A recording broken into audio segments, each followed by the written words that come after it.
আছে আমাদের, আমরা সবাই কলমা পড়ি কি পড়ি না? আরেকবার পড়েন, সওয়াব হবে না গুনাহ হবে?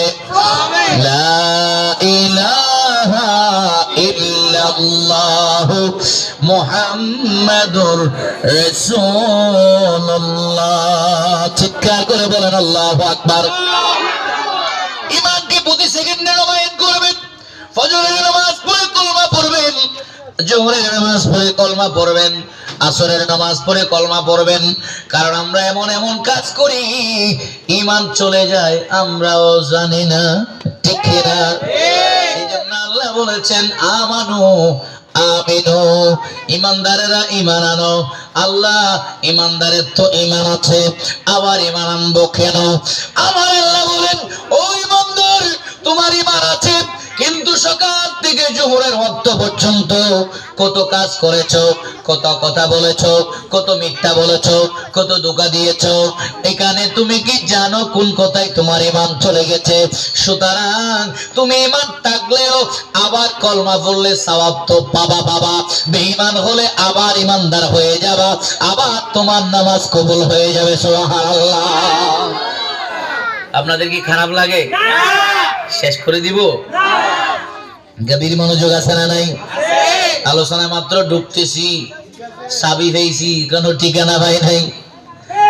জান্নাতের চাবি পর্যন্ত পাইছি, এখনো কার ফেলাইতে ঢুকবো। আমার চাবি আছে এত বড় তোরা, কিন্তু আমার বাসার কোন তালার চাবি আমি জানি না। আমি যদি চাচার ঘরে যাই তালা খোলার চেষ্টা করি, তালা তো কুলটনো ঘরে যারা আছে উড়ি মাইর দিব। কথা কোন ঠিক কিনা?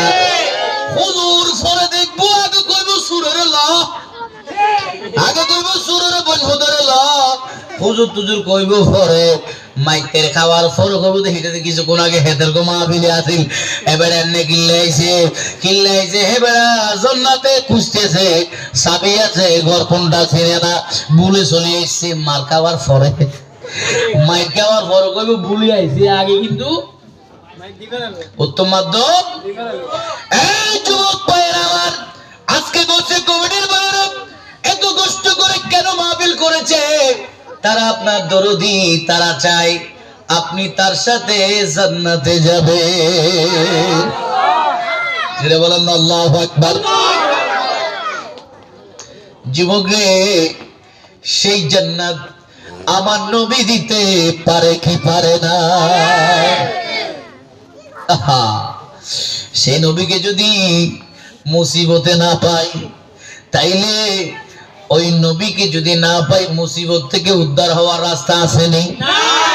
মুসিবতে না পাই যদি, মুসিবতে না পাই যদি, করোনা তোমার কবরে হাসরে কি হবে?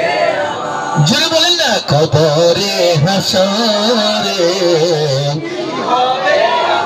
আছি গো ডুবে আমি পাপের সাগরে, আছি গো ডুবে আমি পাপের সাগরে, কি হবে জানি না ওপারে হাসরে, তোমারি দয়া বিনে, তোমারি রহমত বিনে কেমনে হব পার, কবরে হাসরে কি হবে আমার, কবরে হাসরে কি হবে আমার।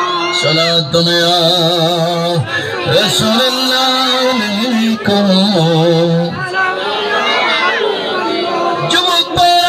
পৃথিবীতে সবাই স্বার্থপর, কেউ আপনার দরদি না। আপনার স্বার্থ যখন শেষ হয়ে যাবে, আপনার পাশে থাকবে না। আপনার যৌবন যখন শেষ হয়ে যাবে, স্ত্রী আপনাকে আর পাত্তা দিবে না। আপনার পকেটে মাল যখন শেষ হয়ে যাবে, বন্ধু বান্ধব চায়ের দোকানে আড্ডা দিবে না। বন্ধুরে, এই পৃথিবীতে সবাই স্বার্থের জন্য একজন আরেকজনকে ভালোবাসে, একজন আরেকজনের কাছে যায় স্বার্থের জন্য। যখন স্বার্থ শেষ হয়ে যায় আর আপনার পাশে কেউ থাকবে না, কিন্তু আপনি যদি জমিনের মধ্যে আমার নবীকে কিঞ্চিত পরিমাণ ভালোবাসেন, আমার নবী আপনার বিপদে ওই ভালোবাসার প্রতিদান দিয়ে দিবে। আরে জোরে বলেন আল্লাহু আকবার। দুঃখের দিন দরদি মোর নবী